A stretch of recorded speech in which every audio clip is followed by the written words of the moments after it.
Investments in the securities market are subject to market risk. Read all related documents carefully before investing. আসসালামু আলাইকুম বন্ধুরা, আজ আবার আমি একটা নতুন ভিডিও নিয়ে আপনাদের সামনে হাজির হলাম।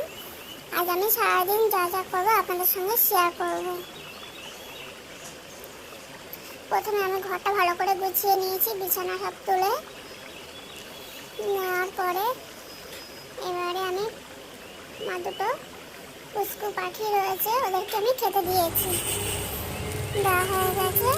এবার আমি উপরে চুলটা আমার খুব উঠছে, তার কারণে আমি অ্যালোভেরা জেল লাগাবো।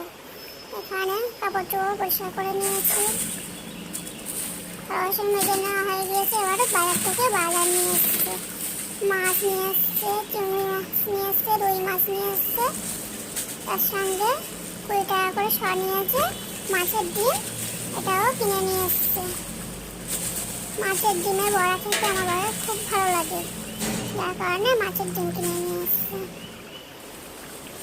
এখানে বাজারগুলো নিয়ে এসছে, দুটো নারকেল কিনে নিয়ে এসছে, বেগুন, আদা, টমেটো এগুলো নিয়ে এসছে, পটল, ছেলে দেখতে স্কুল থেকে বাড়ি চলে এসছে, আলু, পেঁয়াজ সব কিছু নিয়ে এসছে। সত্যি কথা বলতে আজকে আমার কোনো বাজার ছিল না, তাই বাজার নিয়ে এসছে। এবার আমি রান্না করবো, পটল চিংড়ি রান্না হবে আলু দিয়ে। আর এখানে মাছের বড়ার জন্য মাছের ডিমের বড়ার জন্য এখানে মাছের ডিম নিয়ে নিয়েছি, পেঁয়াজ কুচানো, ঝাল কুচানো নিয়েছি, সঙ্গে দেবো কর্নফ্লাওয়ার, স্বাদ মতো লবণ দিয়েছি, হলুদ, লঙ্কা গুঁড়ো,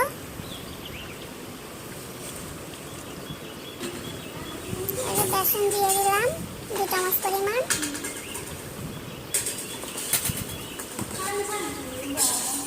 কর্নফ্লাওয়ার দিয়ে দেবো প্রায় 2 চামচ পরিমাণ,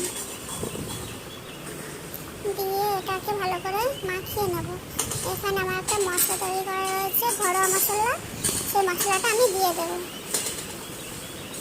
আমার রেডি হয়ে গেছে, এবার জল দিয়ে আমি গুলে নেব। বেগুনটা লবণ আর হলুদ দিয়ে মাখিয়ে নেব, বেগুনও ভাজা হবে। কড়াইতে তেল গরম করে নিয়ে এবারে আমি মাছের ডিমগুলো ভালো করে ভেজে নেব।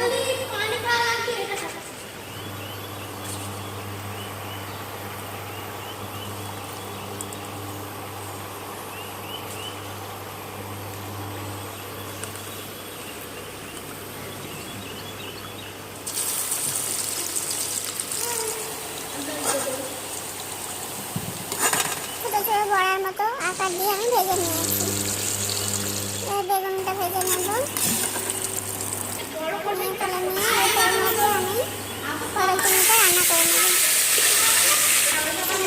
দিয়ে দিয়েছি পেঁয়াজ দিয়ে ভালো করে ভেজে নিয়ে তারপরে পটল আর আলুটা দিয়ে দেবো, আদা রসুন পেস্ট সব কিছু মশলা এর মধ্যে দিয়ে দেবো। লবণ দিয়েছি, হলুদ, লঙ্কা গুঁড়ো দিয়ে ভালো করে কষিয়ে নেব। নেওয়া হয়ে গেছে, পটলগুলো দিয়ে আবার একটু ভালো করে নেড়ে চেড়ে, এতে মোটে আমি জল অ্যাড করবো না, করে রান্না হয়ে গেছে আমার। এবার আমি খেয়ে নেব, দুপুরের খাবারটা সেরে ফেলবো। ভাত নিয়ে নিয়েছি, এখানে 2 বেগুন, 3 বেগুন ভাজা খাবে না বলছিল, তার জন্য একটা তুলে নিয়েছি। মাছের বড়া দিয়ে দিয়েছি, পটল চিংড়ি দিয়ে দিয়েছি। খাওয়া হয়ে গেছে, আমার দুপুরে খাওয়া শেষ। এখন বাজে সন্ধ্যা 6টা, এখন চা খেয়ে নেবো। প্রথমে পাত্রে জল দিয়ে দিয়েছি, প্রায় 4 কাপ পরিমাণ। আমাদের ফ্যামিলিতে মোট 4 জনের সদস্য আছি, যার কারণে 4 কাপ পরিমাণ জল দিয়েছি। দিয়ে 3 চামচ পরিমাণ গুঁড়ো পাউডার দুধ দিয়েছি।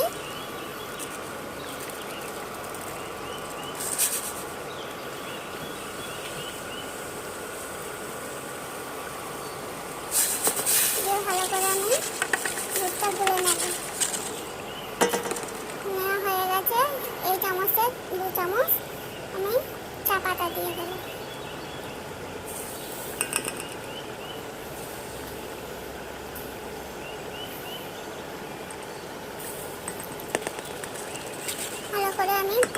10 মিনিট ধরে ফুটিয়ে নেব, না হলে আমার চায়ের টেস্টটা খুব ভালো লাগে না যেন। নিয়ে এবারে স্বাদ মতো চিনি দিয়েছি 1 চামচ পরিমাণ। চাটা আমার রেডি হয়ে গেছে, এবার আমি চাটা খেয়ে নেব।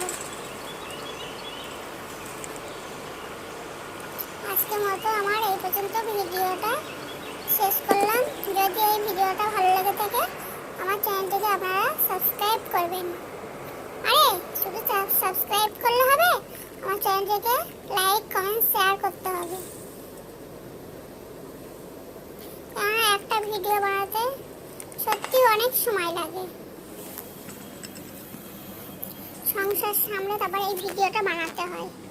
অনেকে বলে এসব কি হবে তোদের করে, আমি তো ভাবি যে এটা জাস্ট টাইম পাস করার জন্য বানালাম।